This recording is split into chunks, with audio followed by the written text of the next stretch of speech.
একটা উদাহরণ দিচ্ছি, মা বোনেরা শুনে নিন। আপনার স্ত্রীর পেটে বাচ্চা 9 মাস হয়ে গেছে, 1 মাস বাকি বাচ্চা হতে। আপনি যে ডাক্তারকে দেখাচ্ছেন, ডাক্তারকে বললেন স্যার আমার স্ত্রীর পেটের বাচ্চা নরমালে না সিজারে? তো আপনার ডাক্তার বলল আল্ট্রাসোনোগ্রাফি করে যতটুকু বুঝলাম তোর স্ত্রীর পেটের বাচ্চা হলো নরমালে।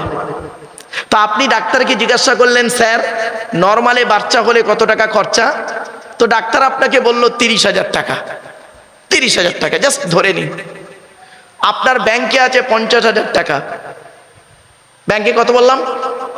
50,000 টাকা আছে। আপনার ব্রেন বলছে আল্লাহর নামাজ পড়ার দরকার নেই, আল্লাহকে ডাকার দরকার নেই, 30,000 টাকা লাগবে, ডাক্তার তো বলেই দিল 20,000 টাকা থাকবে এক্সট্রা ব্যাংকে, অসুবিধে নেই। তো আপনি নামাজও পড়েননি, আল্লাহকে ডাকেননি, হয়ে যায়। কিছুদিন পর আপনার স্ত্রীর পেটের বাচ্চা প্রসব বেদনা উঠেছে। আপনি আপনার স্ত্রীকে নিয়ে ডাক্তারকে ফোন করলেন স্যার আমি অমুক পেশেন্টের স্বামী বলছি, আমার স্ত্রীর পেটে পেন উঠেছে, মানে বেদনা উঠেছে। তো ডাক্তার আপনাকে বলল বনগাঁ অমুক একটা নার্সিং হোমে নিয়ে চলে আয়। রাত তখন 12টা বাজে, ভালো করে শুনে নিন, রাত 12টা বাজে। আপনি আপনার স্ত্রীকে নিয়ে বনগাঁ ওই নার্সিং হোমে গেলেন রাত 12টার সময়। ডাক্তার করলো কি, সঙ্গে সঙ্গে এসে ওটিতে ঢুকলো আপনার স্ত্রীকে নিয়ে। আপনি ওটির সামনে বসে আছেন, মানে অপারেশন থিয়েটারের সামনে আপনি বসে আছেন। বলুন আপনি তখন কি করেন? বলুন আপনারা তখন কি করবেন? দেখবেন লোকটা কি করে, টেনশনে মোবাইল ঘাঁটছে, মানে টেনশনে আর কাজ করছে না মাথা। তো ঠিক 1 ঘন্টা পরে ডাক্তার ওটি থেকে বের হয়ে বলছে তোকে বলেছিলাম না তোর স্ত্রীর পেটের বাচ্চা নরমালে, কিন্তু যা পজিশন দেখছি এখন আর নরমালে হবে না, সিজার করতে হবে, পাটা বেঁকে আছে, একটা অপারেশন করতে হবে। ও তখন বলছে স্যার টোটাল মিলে কত টাকা খরচা? ডাক্তার বলল ধরে নে 1.5 লাখ টাকা। ওর ব্যাংকে আছে কত? এবার আল্লাহ ডাকছে রব্বানা জালামনা হুজুর পীর সাহেব মলি সাহেব আল্লাহ, ঠিক না বেটি? এতদিন ডাকেনি, এবার খুব কান্নাকাটা করছে, ডাক্তারের হাতে পায়ে ধরছে। ডাক্তার বলছে দাঁড়া দাঁড়া, কাঁদিস নি, তুই তো গাড়াপোতার ছেলে, ওই পাশের বাড়িতে তোর বাড়ির 2-3টে পরে আমার বাড়ি, তোর বাপ আর আমি একসঙ্গে প্রাইমারি স্কুলে পড়তাম, যা কাঁদিস নি, দাঁড়া, তুই তোর আল্লাহকে ডাক, আমি একটু দেখছি। বলে আবার ডাক্তার করেছে কি, অপারেশন থিয়েটারের ভিতরে ঢুকেছে। আপনি এবার স্বামীটা কি করে বলুন? খালি মান্নত করবে, দেখবেন মান্নত করবে, আল্লাহ আমার বউ বাচ্চা যদি বেঁচে যায় আমি মসজিদে এই দেবো, অমুক জায়গায় এই দেবো, তাই দেবো, হরদম খালি মান্নত করবে, দেখবেন মনে মনে ব্রেন বলছে। ভোর 3টে বেজে গেছে, ভোর 3টের সময় ডাক্তার বের হয়েছে। ডাক্তার বের হয়ে মাথা হেঁট করে ওর সামনে দাঁড়িয়ে আছে,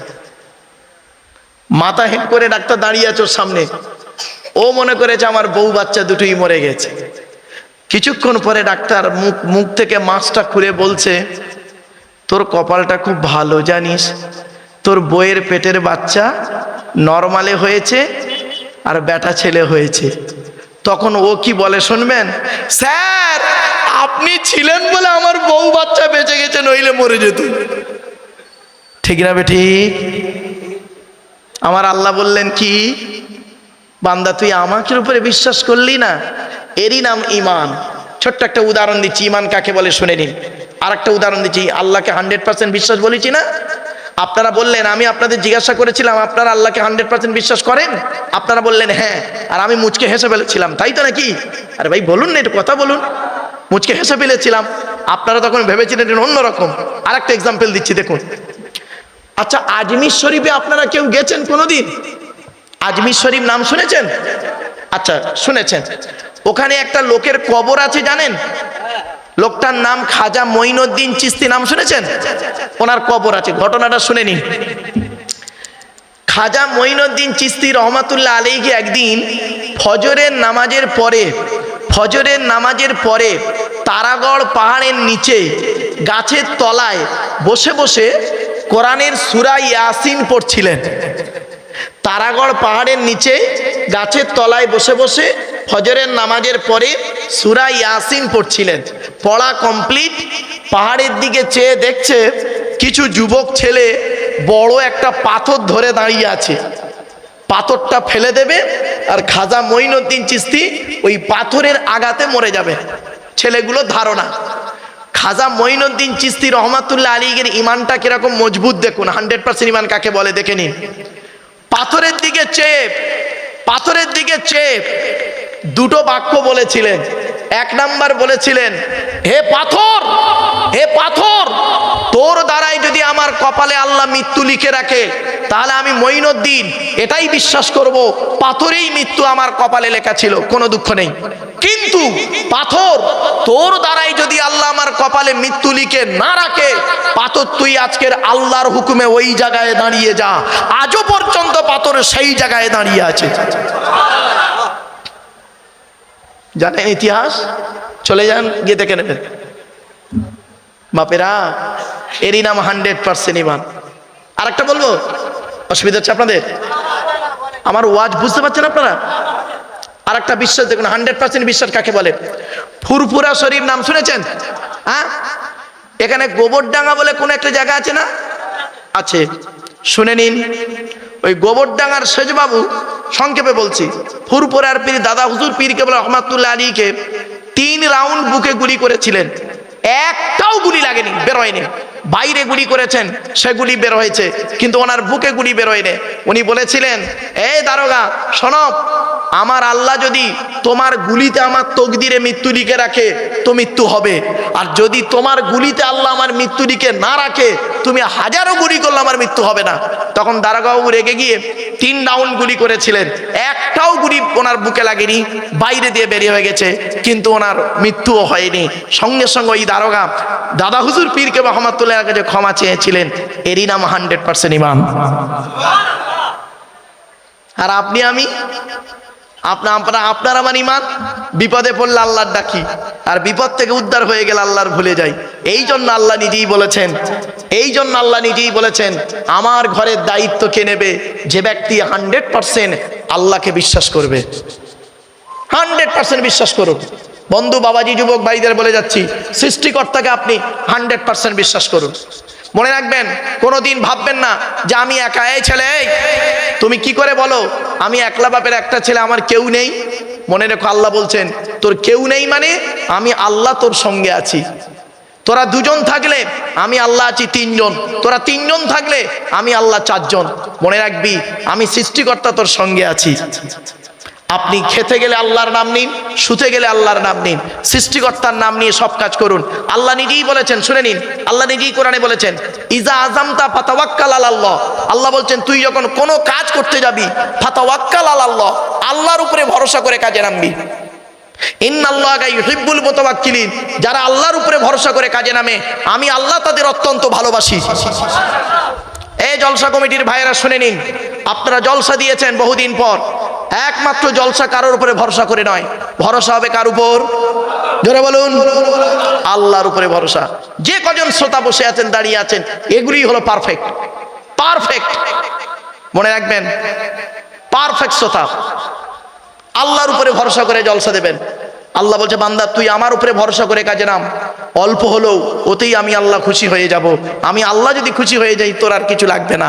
জোরে বলুন। আচ্ছা, ভরসা কাকে বলে একটা উদাহরণ দেবো? বলুন দেবো? দেখেন, চমকে যাবেন। একটাই রাস্তা, কটা রাস্তা? একটা রাস্তা দিয়ে 2টো দল গেল। কটা দল? একটা রাস্তা দিয়ে 2টো দল গেল। প্রথম দলটা পার হয়ে গেল, আর দ্বিতীয় দলটা ডুবে মরে গেল। কি আশ্চর্য! একটাই রাস্তা, 2টো দল গেল, প্রথম দলটা পার হয়ে গেল, আর দ্বিতীয় দলটা ডুবে মরে গেল। রাস্তাটার নাম ছিল নদীর মাঝখান। দল দুটোর নাম হলো মুসা নবীর দল, ফেরাউনের দল। মুসা নবীর ভরসাটা রাস্তার উপরে ছিল না, মুসা নবীর ভরসা ছিল আল্লাহর উপর, পার হয়ে গেল। আর ফেরাউনের ভরসাটা আল্লাহর উপরে ছিল না, রাস্তার উপরে ছিল, বেটা ডুবে মরে গেল। বাড়িতে গিয়ে ভাববেন এই কথাটি, ভরসা কাকে বলে। এজন্য আমি আপনাদের অনুরোধ করে বলে যাচ্ছি, বাপ, এই কথাগুলো গুরুত্ব দেবেন। বহুদিন আগে আমি এসেছিলাম এই বনগা খানকায় আছে না, 21, 22, 23 চৈত্র মাসে জলসা হয় না বাবা? ওই জলসায় তখন পীর আল্লামা আল্লাহর ওলি বেঁচে ছিলেন, তিনি আবু ইব্রাহিম সিদ্দিকী রহমাতুল্লাহ আলাইহে, হুজুর তখন বেঁচে ছিলেন। আমাকে নিয়ে এসেছিলেন, বলেছিলেন মৌলানা সাহেব আমাদের বনগা খানকায় আপনি একবার আসেন। তা আমি এসেছিলাম বাবা, রাতের দিকে উঠেছিলাম, তা কথাগুলো মানুষগুলো দেখলাম ধীর স্থিরভাবে শুনছিল, শিক্ষিত মানুষরা বসেছিলেন সেখানে। আমি বুঝতে পেরেছিলাম বাবা। তো আজ আপনাদেরকে আমি অনুরোধ করছি, যে কজন বসে আছেন একটু দয়া করে গুরুত্ব দিয়ে শুনুন, বুঝতে না পারলে আমাকে বলবেন। মসজিদ কমিটি হতে গেলে 5টা গুণ লাগবে, তার মধ্যে 1 নাম্বারটা কি? 100% যে ব্যক্তি আল্লাহকে বিশ্বাস করবে। 2 নাম্বার খুব ইম্পর্টেন্ট, ওয়াল ইয়াউমিল আখিরি, কিয়ামতকে বিশ্বাস করবে 100%। আচ্ছা আপনারা কিয়ামতকে বিশ্বাস করেন? বলুন, একটু কথা বলুন। আই দেখেন, আপনি কি বিশ্বাস করেন কিয়ামতকে? কবরের মানে কিয়ামতের মাঠে আমার হিসাব নিকাশ হবে, এই তো বোঝেন, এইটাই তো। চলুন এর থেকে আরো গুরুত্বপূর্ণ কত কথা দেখুন। এখানে বসে আছেন যে কজন, একটু ভাবুন, এখন আমার বয়সটা হলো 50, দাড়িটা পেকে গেছে, নামাজ পড়ে রোজা রেখেছি, 6বার হজ করেছি, এখন ভালো মানুষ হয়ে গেছি। বয়সটা যখন 25 বছর ছিল, এই এলাকায় কটা মেয়েকে নষ্ট করেছি তার কোনো ঠিক নেই। সব কিন্তু লিপিবদ্ধ আছে। এই 2টো ক্যামেরা আছে, সিসি ক্যামেরা, প্রত্যেক মানুষের দেহের মধ্যে 2টো সিসি ক্যামেরা আছে, 2 কাঁধে 2 ফেরেশতা, দুজনেই লিপিবদ্ধ করে রেখেছে, মনে রাখবেন। শুধু তাই নয়, এখানে বসে বসে একটু চিন্তা করুন, আমি যদি লোকের সঙ্গে চিটিংবাজি করি, লোককে যদি ঠকাই, লোকের সঙ্গে খারাপ আচরণ করি, কবরে আমার শুতে হবে, কবর কাউকে ছাড়বে না, কিয়ামতের মাঠে আমার জবাব দিতে হবে। ছোট্ট একটা উদাহরণ দিচ্ছি আপনাদের আল্লাহ 2টো হাত দিয়েছে তো, হ্যাঁ? দয়া করে হাত দুটো ছেড়ে দেন। প্রত্যেকের হাতগুলো দেখুন, আঙুলগুলো মোড়া, দেখুন সব, প্রত্যেকের হাত এমন, কারোর হাত এমন নেই। চ্যালেঞ্জ, প্রেসার দিলে এমন হবে, নইলে এমন। কেন হাতগুলো মোড়া কেন? কোনোদিন ভাবেননি? শুনে নিন, মায়ের পেট থেকে যখন বাচ্চা বের হয় তখন তার হাত দুটো মুঠো মারা থাকে এরকম। আল্লাহ বলছে, শোন, মায়ের পেট থেকে যখন এলি তোর হাত দুটো ছিল মুঠো মারা, আর যেদিন তুই মারা যাবি, কি হিন্দু কি মুসলিম, তোর হাত দুটো আর মুঠো মারা থাকবে না, তখন সোজা হয়ে যাবে। ঠিক না? ঠিক। লাশের হাত দেখেননি? দেখবেন সোজা। ভাবতে পেরেছেন? চলুন উদাহরণ দিচ্ছি, বাড়ি থেকে ভাববেন। আপনাদের এলাকায় কোনো মুসলমান যদি মারা যায়, আপনারা কি করেন? গোসল দিয়ে, কাফন পরিয়ে, জানাজা পরিয়ে, মাটি দিয়ে চলে আসেন, তাই তো নাকি? হ্যাঁ। আচ্ছা 20 দিন পর, কতদিন? 20 দিন পরে কবরের 2টো বাঁশ সরিয়ে একবার দেখেছেন কেমন আছে? দেখেননি না? একটু দেখবেন দয়া করে। 1 মাস পর, লোকটা মারা যাবার পর 1 মাস পরে কবরের 2টো বাঁশ সরাবেন আর লাইট মেরে দেখবেন কেমন আছে, কিরকম থাকে দেখে নিন। বাবা, আমি একজন ফরেন্সিক ইনভেস্টিগেটিভ কুইজের একজন অফিসার।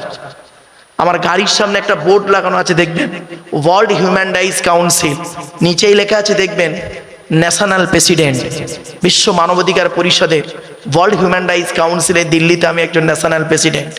বাবা, বাস্তবটাই বলছি, শুনে নিন। মানুষকে যখন মাটি দিয়ে আসার পর, আপনারা গোসল দিয়ে, কাফন পরিয়ে, জানাজা পরিয়ে, মাটি দিয়ে চলে আসার পর কি হয় জানেন? সর্বপ্রথম 3 থেকে 4 দিনের মধ্যে, মা বোনেরা শুনে নিন, সর্বপ্রথম 3 থেকে 4 দিনের মধ্যে এই নাকটা পচে যায়। এই জন্য মানব দেহে যখন গরম হয়, সর্বপ্রথম কোন অঙ্গটা ঘামে? নাকটা প্রথম ঘামে। আপনার দেহ যখন শরীর গরম হয়ে যায়, দেখবেন নাক প্রথম ঘামবে। সর্বপ্রথম তার 3 দিনের মধ্যে নাকটা পচে যায়। তারপরে কি হয়? 8 থেকে 10 দিনের আগেই হাতের নখগুলো, মাথার চুলগুলো, গায়ের লোমগুলো খসে খসে পড়ে যায়। 12 থেকে 14 দিন পরে মাথার ব্রেনটা পচে গিয়ে নাক দিয়ে, কান দিয়ে, গাল দিয়ে গড়াতে থাকে।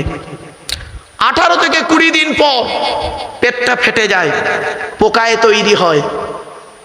2 মাস পর সমস্ত চামড়া মাংস পোকায় খেয়ে নেয়, ফ্রেমটা পড়ে থাকে। 6 মাস পর হাড়গুলো সব আলাদা হয়ে যায়। 1 বছর পর দেহের কয়েক কটা হাড় ছাড়া সমস্ত হাড় পোকায় খেয়ে নেয়। কোথায় গেল সুন্দরী নারী? তোমার সৌন্দর্য কোথায় গেল? ও যুবক, কোথায় গেল তোমার সুন্দর দেহ? মাটির দেহ মাটি হবে, পুড়ে হবে ছাই। মাটির দেহ মাটি হবে, পুড়ে হবে ছাই। এ দেহ পচা দেহ, গরব কিসের ভাই? কিসের অহংকার করেন আপনারা? বনগার মানুষ কিসের? এটা বনগা থানা তো নাকি বাবা? বনগার মানুষ কি হিন্দু কি মুসলিম? কিসের অহংকার করেন? টাকা টাকা টাকা, ক টাকার মালিক আপনি? আল্লাহ কোরআনে বলছেন আল্লাহুল গনিয়্যু ওয়া আনতুমুল ফুকারা, আমি আল্লাহ হলাম ধনী, তোরা সব ফকিরের বাচ্চা। জোরে বলুন সুবহানাল্লাহ। ঠিক না বে ঠিক? আরো দেখেন কিসের অহংকার করেন আপনি? জ্ঞান জ্ঞান, কতটা জ্ঞান অর্জন করেছেন? কোরআনে বলা হয়েছে ওমা উতিতুম মিনাল ইলমি ইল্লা কলিলা, আমি সৃষ্টিকর্তা তোকে সামান্য জ্ঞান দান করেছি, সামান্য জ্ঞান দিয়েছি। আপনি বাংলা এমএ পাস করেছেন, বাংলার জ্ঞান অ থেকে চন্দ্রবিন্দু চাঁদ, অক্ষর কোটার ভিতরেই তোর জ্ঞান। ইংরাজিতে এমএ পাস করেছেন, ইংরাজির জ্ঞান এ থেকে জেড পর্যন্ত অক্ষর কোটার ভিতরেই তোর জ্ঞান। কয়েক কটা অক্ষরকে একত্রিত করে গোটা কত শব্দ তৈরি করে, কি বলছেন নাকি বাবা? কিছু বলবেন বাবা? কয়েক কটা অক্ষরকে একত্রিত করে গোটা কত শব্দ তৈরি করলি, কয়েক কটা শব্দকে একত্রিত করে একটা বাক্য তৈরি করে কি বললি? There is a no god, আল্লাহ নাই। তো চোখ থেকে কয়েক হাজার কিলোমিটার দূরে চাঁদ, তাকে তুই দেখতে পাস, চোখের উপরেই কপাল, আয়নার সহযোগিতা ছাড়া দেখতে পাস না। ঠিক না বে ঠিক? আল্লাহ বলে কিসের অহংকার দেখাস? চেয়ারের অহংকার। আল্লাহ বলছেন 5 বছরের জন্য ভোটে জিতিয়ে তোর একটা চেয়ার দান করব। ওই চেয়ারের মর্যাদা যদি রাখতে পেরেছিস তো ভালো, পরের ইলেকশনে এমন হারাবো তুইও যা, একটা টোটোওয়ালা ওটা। ঠিক না বে ঠিক? আল্লাহ বলে কিসের অহংকার দেখাস? বনগার হিন্দু মুসলমানেরা ক্ষমতা। কোরআনে বলা হয়েছে অখুলিকাল ইনসানু দাঈফা, আমি মানব জাতিকে দুর্বল করে তৈরি করেছি। যেদিন তুই মায়ের পেট থেকে এলি সেদিন তোর হাইট ছিল 1.5 ফুট, হাইট ছিল 1.5 ফুট, ওয়েট ছিল 3.5 থেকে 4 কিলো। তখন তো বলিসনি হিয়াসে লড়ঙ্গা হোয়াসে লড়ঙ্গা। ও বয়সটা এখন 25, বয়সটা এখন 25, খুব গরম দেখাচ্ছিস না? 50টা পার হোক, 50টা পার হোক। এই পৃথিবীতে একটা রোগ তৈরি করি যে আমি সৃষ্টিকর্তা, ক্যান্সারের থেকেও খারাপ। রোগটা হলো ক্যান্সারের থেকেও খারাপ। রোগটার নাম শুনবেন, সুগার। কি বললাম? সুগার। অতিরিক্ত সুগার বাড়িয়ে দেবো, কখন পেচ্ছাপ ফিরছে নিজেই জানে না। হয়ে গেল। আমার বাপেরা, ছোট্ট একটু উদাহরণ দিয়ে দিচ্ছি, বাড়ি থেকে ভাববেন কিসের গরম। এজন্য আপনাদেরকে আমি অনুরোধ করে বলে যাচ্ছি, চোখ দুটো বন্ধ হয়ে গেলে আপনাকে মাটির তলায় যেতে হবে। 2 জায়গায় যাবেন তো, 2 জায়গায় যাবেন। হিন্দু ভাই মুসলিম ভাই কোথায় যাবেন? হয় শ্মশান নইলে কবর। আজ এই প্লাস্টিকের উপরে বসে আছেন, আত্মাতে দেহ নিয়ে গায়ে খুশবু মেখে সেন্ট বেরোচ্ছে, আর কালকে যখন মারা যাবেন ওই প্লাস্টিকের নিচে চলে যাবেন। তাহলে পার্থক্যটা কি উপর আর নিচে? যে ঘরটায় যাবেন ওই ঘরটার নাম কি? জোরে বলুন। কবর। কবর 4টে কথা বলে। কটা কথা? কবর 4টে কথা বলে। 1 নাম্বার কবর বলে আমি কবর, দরজা জানালা ছাড়া ঘর। আজ আপনারা বাড়ি যাবেন, মা বোন বাবাজি যুবক ভাইদের বলে যাচ্ছি, বাড়িতে গিয়ে দরজা জানালা বন্ধ করবেন, লাইট ফ্যান এসি বন্ধ করবেন। 24 ঘন্টা থেকে বুঝতে পারবেন কবর কি জিনিস। 2 নাম্বার কবর বলে আমি কবর, সাপ বিছে পোকামাকড়ের ঘর। তোর এই সুন্দর দেহটাকে খাবার জন্য পর্যাপ্ত পরিমাণ সাপ বিছে পোকামাকড় প্রস্তুত, মনে রাখিস। অতএব পৃথিবীতে এমন দেহ করে আয়, পৃথিবীতে এমন দেহ করে আয়, কবর আমার মাটি, মাটি তোকে খেতে পারবে না। শুনে নিন, এই পৃথিবীতে এমন একটা কয়েক কটা দেহ আছে যেটা মাটি দেওয়ার পরে পচে না, পচে না, পচে না, টাটকা থাকে। কয়েক কটা দেহ, চলুন তো দেখি সেই দেহগুলোর মধ্যে আমাদের জন্য একটা দেহ হয়। চলুন। 1 নাম্বার কে? নবীদের দেহ মোবারক মাটি খেতে পারে না, টাটকা থাকে। 2 নাম্বার শহীদানদের দেহ মোবারক, শহীদানদের দেহ মোবারক মাটি খেতে পারে না, টাটকা থাকে। 3 নাম্বার, মোকাম্মাল কোরআনে হাফেজের দেহ। মা বোনদের বলে যাচ্ছি, পেট থেকে যদি একটা বাচ্চা হয়, কি ছেলে কি মেয়ে, অন্তত কোরআনে হাফেজ করাবেন। মনে রাখবেন, যে বাচ্চা কোরআনে হাফেজ হয়, কোরআন মুখস্থ করে যে বাচ্চা, ওই বাচ্চার বাপ আর মায়ের মাথায় কিয়ামতের মাঠে আল্লাহ নূরের টুপি পরাবে। মোকাম্মাল কোরআনে হাফেজের লাশ মাটি খেতে পারে না। জ্বলন্ত প্রমাণ একটা দিচ্ছি, দেবো দেবো, শুনে নিন। পাশের দেশটার নাম হলো বাংলাদেশ, জেলাটার নাম কুমিল্লা। নাম শুনেছেন? কুমিল্লা জেলা নাম শুনেছেন? চল, সত্য ঘটনা, সত্য ঘটনা একদম। কুমিল্লা জেলায় ছেলেটার বাড়ি, 14 বছরের বাচ্চা ছেলে, 14 বছর বয়স বাচ্চা ছেলে, মাদ্রাসায় গিয়ে কোরআন মুখস্থ করে বাড়ি এসছে। গোটা কোরআন মুখস্থ বাড়ি এসছে, 14 বছর বয়স বাচ্চাটা। পেটের রোগে 6 মাসের মধ্যে বাচ্চাটা মারা যায়। তো এলাকার মানুষ তারা করেছে কি, কবর মানে কাপন পরিয়ে, জানাজা পরিয়ে, মাটি দিয়ে চলে এসছে। 8 বছর পর, বছর 8 বছর পরে গ্রামের একজন বৃদ্ধ লোক মারা যায়। তো যে লোকগুলো ওই হাফিজ সাহেবের কবর খুলেছিল, সেই লোকগুলো ওই বুড়ো লোকের কবরটা খুলছে হাফিজ সাহেবের কবরের পাশে।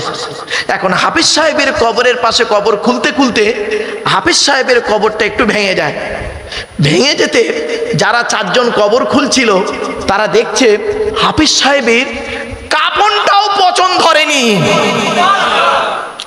সঙ্গে সঙ্গে তারা উঠে এসে মসজিদের ইমাম সাহেবকে ডেকে এনেছে।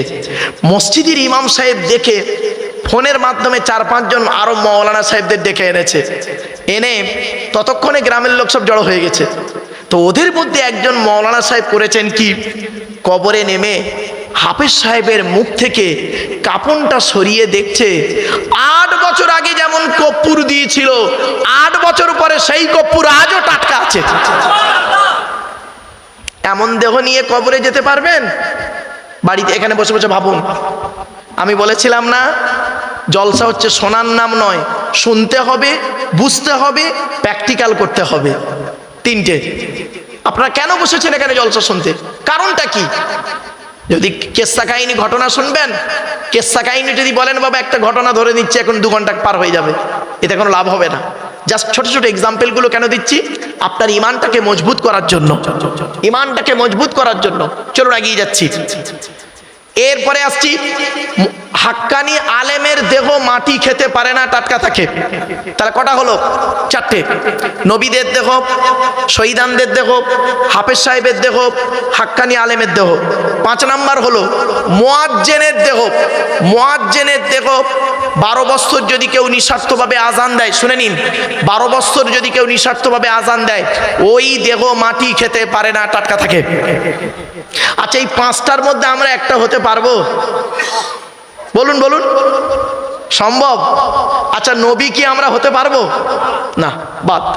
শহীদান হয়ে মরতে পারবো? বাদ। আচ্ছা, আমরা কি সব হাফেজ হয়ে মরতে পারবো? 3 নাম্বার বাদ। আমরা সবাই কি হাক্কানি আলেম হয়ে মরতে পারবো? তাও বাদ। 4 নাম্বারটা হয়, 5 নাম্বারটা কি মুয়াজ্জিন। তা মসজিদ কটা? একটা তো। মসজিদ আপনাদের এখানে কটা? একটা। তো আর মুয়াজ্জিন কটা? একটা। তা ওটাও বাদ। তাহলে কি হবে আমাদের? মা বোনেরা, বাবাজিরা শুনে নিন, 6 নাম্বারটা আমরা হতে পারবো। কি? হালাল খানেওয়ালা মানুষের দেহ, হালাল খানেওয়ালা মানুষের দেহ মাটি খেতে পারে না, টাটকা থাকে। হালাল খাবার খান। কেন বলছি বারে বারে হালাল খাবার খান? বাড়ি থেকে ভাববেন। চলো আমাকে বলার সুযোগ একটু দিন। এরপরে আসছি 2 নাম্বার, কবর বলে আমি কবর, সাপ বিছে পোকামাকড়ের ঘর। 3 নাম্বার, কবর বলে আমি কবর, আমি কাউকে চিনি না। কে পীর সাহেব, মলি সাহেব, মুফতি সাহেব, বক্তা সাহেব, ইমাম সাহেব, কোনো সাহেবকে আমি চিনি না। কে কোটিপতি আর লাখপতি কাউকে চিনি না, আমি তার আমল ছাড়া। 4 নাম্বার, কবর বলে আমি কবর, আমার উপরে লাইটিং করতে গেলে, খুশবু করতে গেলে টাকার প্রয়োজন হয়, আমার ভেতরে লাইটিং করতে গেলে নেক আমলের প্রয়োজন হয়। আমার বাপেরা, মানুষের উপকার করতে না পারলে ক্ষতি করতে কোনো দিন যাবেন না। উপকার করতে না পারলে ক্ষতি করতে যাবেন না, অনুরোধ করে বলে যাচ্ছি। আপনি যদি উপকার করতে না পারেন, কিয়ামতের মাঠে আপনাকে আল্লাহ জিজ্ঞাসা করবেন, এই তুই ওর উপকারটা করলি না কেন? কিন্তু যদি ক্ষতি করেছেন, আপনাকে জবাব দিতে হবে। বিভিন্ন অ্যাঙ্গেলে যদি ক্ষতি করেছেন, ক্ষতি অনেক রকমের হয়, ঠিক না বেঠিক? মুখের দ্বারায়, হাতের দ্বারায়, কথার দ্বারায়, টাকার দ্বারায় বিভিন্ন অ্যাঙ্গেলে ক্ষতি হয়। মনে রাখবেন, ক্ষতি করতে যাবেন না কারণ। এই অনুরোধটুকু করে যাচ্ছি, হিন্দু মুসলিম সকলকে বলে যাচ্ছি। এরপরে আসছি, আমরা আলোচনা করছি সৃষ্টিকর্তার, ঠিক না বেঠিক? সৃষ্টিকর্তার পরিচয় কটা? চারটে। এক নাম্বার, সৃষ্টিকর্তা আল্লাহ বলছেন আমার পরিচয় হলো চারটে, যতদিন বাঁচবেন এটা মনে রাখবেন। এক নাম্বার কি? কুল হুয়াল্লাহু আহাদ। আল্লাহ বলছেন আমি আল্লাহ হলাম একক। কি? একক। দুই নাম্বার আল্লাহুস সামাদ, আল্লাহ হলেন অমুখপেক্ষী, আল্লাহ কারো মুখপেক্ষী নন, সারা পৃথিবী তার মুখপেক্ষী। তিন নাম্বার লাম ইয়ালিদ ওয়া লাম ইউলাদ, আল্লাহ কাউকে জন্ম দেয়নি, আল্লাহ কেউ জন্ম দেয়নি। চার নাম্বার ওয়ালাম ইয়াকুল লাহু কুফুয়ান আহাদ, আল্লাহর সমকক্ষ কেউই নেই। এই হলো আল্লাহর চারটে পরিচয়। আচ্ছা বাবা, আমি এই যে সূরাটি পড়লাম, এই সূরাটি আপনাদের অনেকের মুখস্থ নেই, তা আমি আবার পড়লাম কেন? চারটে কারণে। চারটে কারণ বাবা, একটু শুনে নিন। চারটে কারণে। এক নাম্বার, এই সূরাটি যে আল্লাহর পরিচয় সেটা জানিয়ে দিলাম। দু নাম্বার পয়েন্ট, এই সূরাটি আরবিতে বাংলায় অর্থ করে বলে দিলাম। তিন নাম্বার, এই সূরাটির মধ্যে চারটে ধর্ম বেরিয়েছে। কটা ধর্ম? চারটে ধর্ম বেরিয়েছে। ইসলাম, ইহুদি, নাসারা বা খ্রিস্টান, মুশরিক, চারটে ধর্ম বেরিয়েছে এই সূরা থেকে। চার নাম্বার পয়েন্ট, আল্লাহর নবী বলেছেন কোনো ব্যক্তি যদি তিনবার, কবার তিনবার যদি এই কুল হুয়াল্লাহ সূরা পাঠ করে, ওই ব্যক্তির আমলনামায় এক খতম কোরআন শরীফ পড়ার সওয়াব আল্লাহ লিখে দেবে। আমার মা বোনদের বলি, বাবাজি যুবক ভাইদের বলে যাচ্ছি, আল্লাহর নবী বলেছেন কোন ব্যক্তি রাতের বেলা ঘুমানোর আগে ওযু করে এই কুল হুয়াল্লাহ সূরা যদি তিনবার পাঠ করে ঘুমায়, কুল হুয়াল্লাহ সূরা, ওই ব্যক্তির জিন ভূত পরী জাদু বান টোনা কিছুই লাগবে না। কিছু বুঝতে পারছেন? এরপরে নবীজির কাছে একজন ব্যক্তি এসে বলছেন, হে নবী, আমি গোটা কোরআনকে খুব ভালোবাসি, কোরআনের মধ্য থেকে একটা সূরাকে আমি খুব বেশি মহব্বত করি, ভালোবাসি। তখন নবীজি বললেন কোন সূরাটি? নবীজিকে বললেন, হে নবী, কুল হুয়াল্লাহ সূরা, যে সূরাটি পড়লাম এই সূরাটাকে আমি খুব ভালোবাসি। তখন নবীজি বললেন, তুমি এই কুল হুয়াল্লাহ সূরা মহব্বত করার কারণে আল্লাহ পাক তোমার জন্য জান্নাতুল ফেরদাউস নসিব করে দিল। আমার বাপেরা বাড়ি থেকে ভাববেন। এরপরে সৃষ্টিকর্তা বলছেন আমি তোদের সৃষ্টি করেছি। এবার আসুন, বাস্তব জীবন থেকে আলোচনা চলছে। আল্লাহ বলছেন তোর বাপের চারটে অঙ্গ। বাপের কটা? চারটে। মায়ের চারটে অঙ্গ কটা হলো? আটটা। আজ বাড়ি যাবেন, বাড়িতে গিয়ে আপনার জন্ম দেওয়া বাচ্চা কিনা প্রমাণ করবেন, পেয়ে যাবেন আপনার জন্ম দেওয়া বাচ্চা কিনা। আপনার দেহের মধ্যে চারটে জিনিস আপনার ছেলে বা মেয়ের মধ্যে মিলবে, কমসে কম চারটে। চোখ, কান, নাক, হাত, পা, মুখ, হাতের আঙুল, পায়ের আঙুল, ঠোঁট, মিলবে চারটে। বাপের সঙ্গে চারটে মিলবে, মায়ের সঙ্গে চারটে মিলবে, আটটা। আল্লাহ নিজে দেয় পাঁচটা। মোট 13টা জিনিস দিয়ে আল্লাহ পাক আমাকে আপনাকে মায়ের পেটের ভিতরে এনেছে। কিভাবে এনেছে দেখুন, কোরআন বলছে ওয়ালাকাদ খলাকনাল ইনসানা মিন সুলালাতিন মিন তিন সুম্মা জাআলনাহু নুতফাতান ফি করারিম মাকিন। আমি আল্লাহ মাটির নির্যাস থেকে তোদের তৈরি করেছি, বাপ আর মায়ের মিলনের মাধ্যমে ওই পানিটাকে আমি আল্লাহ তোর মায়ের পেটের ডাইসে সুন্দর করে রেখে দিয়েছি। আর কি করেছি? সুম্মা খলাকনা নুতফাতা আলাকাতান, ওই পানিটার 40 দিন পরে রক্তপিণ্ড করেছি, তার 40 দিন পরে মাংসপিণ্ড করেছি, তার 40 দিন পরে হাড় তৈরি করেছি, হাড়ে আর মাংসই সুন্দর করে লাগিয়ে দিয়েছি। আমি আল্লাহ তোর মায়ের পেটের ভিতরে সুন্দর একটা আকৃতি দান করেছি। জোরে বলুন সুবহানাল্লাহ। এরপরে আসছি, আল্লাহ বল, কি বাবা অসুবিধা হচ্ছে নাকি বাবা? হ্যাঁ বাবা, আমার এই ওয়াজ আপনারা বুঝতে পারছেন? হ্যাঁ, আসলে কি জানেন, কষ্ট লাগে কি জানেন, কোরআনের আলোচনা তো আমি দেখেছি আমার অমুসলিম ভাইয়েরা প্রচুর বক্তব্য শোনে আমার, কিন্তু দুঃখের বিষয় কিছু মুসলিম এমন আছেন তারা মনে করে ওয়াজ মানে টেনে টেনে বলা, কেসা কাহিনী গজল বলা। আসুন আলোচনাগুলো শুনুন বাপ, বাড়িতে গিয়ে ভাববেন যে লোকটা আলোচনা করলো কি বলে গেল, মিলিয়ে নেবেন। আসুন, এরপরে আল্লাহ বলছেন তো দেহের মধ্যে আমি চারটে জিনিস দিয়েছি গুরুত্বপূর্ণ। আমাদের প্রত্যেকের দেহের মধ্যে চারটে জিনিস আছে গুরুত্বপূর্ণ।